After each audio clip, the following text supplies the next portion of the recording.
The theme for this morning will be projection makes perception.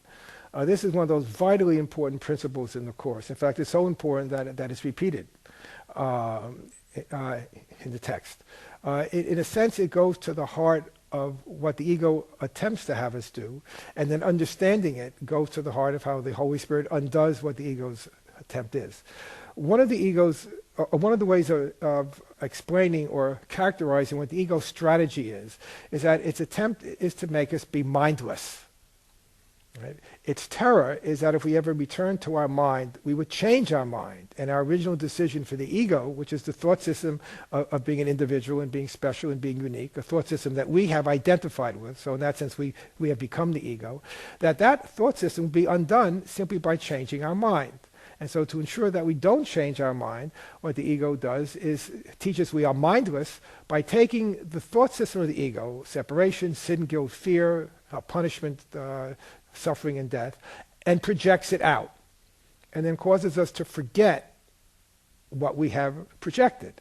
It's like a veil of forgetfulness, or an iron curtain, a curtain of amnesia falls across our minds, and we have no memory that what we are perceiving outside is what we have perceived inside.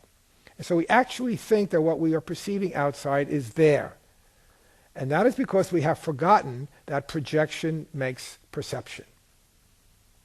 That we first choose on the level of our mind which thought system we will espouse. One of separation, separate interest, guilt, attack, judgment, or the thought system of correction, the thought system of shared interest, of forgiveness, of the miracle. And whatever we have chosen to make real in our minds, we will project and then perceive it outside. So I first, assuming I've chosen my ego, I first choose my ego's thought system of guilt. I project it out, and I now see guilt and sin all around me.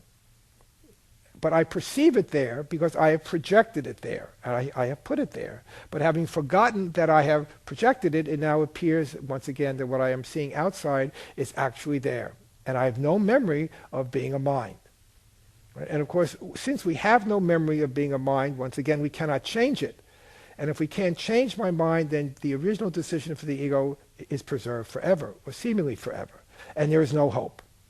The hope that Jesus offers us in the Course is in that idea that projection makes perception. There is a way out of the world that I perceive. There is a way out of the body that I perceive and experience, a body that's always racked with pain, that grows old and eventually dies. Body that is hurt by the insults and attacks of others. There's no way out of that because we really have no control over the world. We seem to have some illusion we could control parts of it, but certainly we can't control all of it. And we certainly don't believe we can control the laws of nature and the laws of bodies and the laws of death. But there is hope when we recognize that all this takes place in the mind and has never left its source. That's a corollary principle in the Course that we'll explore another time. Ideas leave not their source. But we recognize now that since projection makes perception, if I change what my identity is in my mind, then it will change how I perceive the world.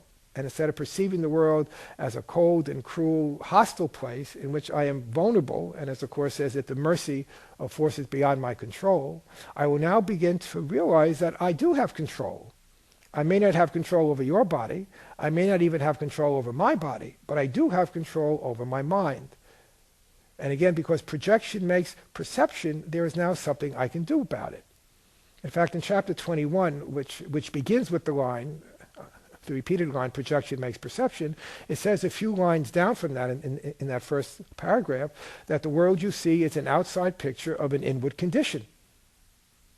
The world you see is an outside picture of an inward condition. The inward condition is my mind's decision. And if I've chosen my ego, then the world I see outside, the world I perceive, will be a world of egos. Attack, separation, sin, guilt, fear, judgment, and eventually death. But that's because I've put it there. Projection makes perception.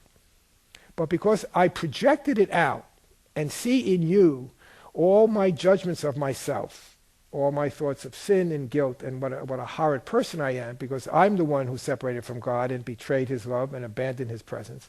And rather than accuse you of that, I now recognize that this is a projection of what I believe and have made real in my mind. Lesson 134 in the workbook says when you're tempted to accuse someone of anything, you should first stop and ask yourself, would I accuse myself of doing this? Because of projection making perception, I'm accusing you of what I'm secretly accusing myself of. But when I can reverse that projection, which is the role of the miracle, and I bring back to my mind what I put outside onto your body or my body, and I bring it back to my mind, I now remember I have a mind, I become mindful instead of mindless, and now I could change my mind. That's where the hope is, and projection makes perception is the way that I can make that choice because it helps me understand what my ego has done. And the miracle takes what I have put outside once again, brings it back inside of my mind, where I now look at it and I can now judge it through Jesus' eyes instead of my ego's eyes, and thereby let it go.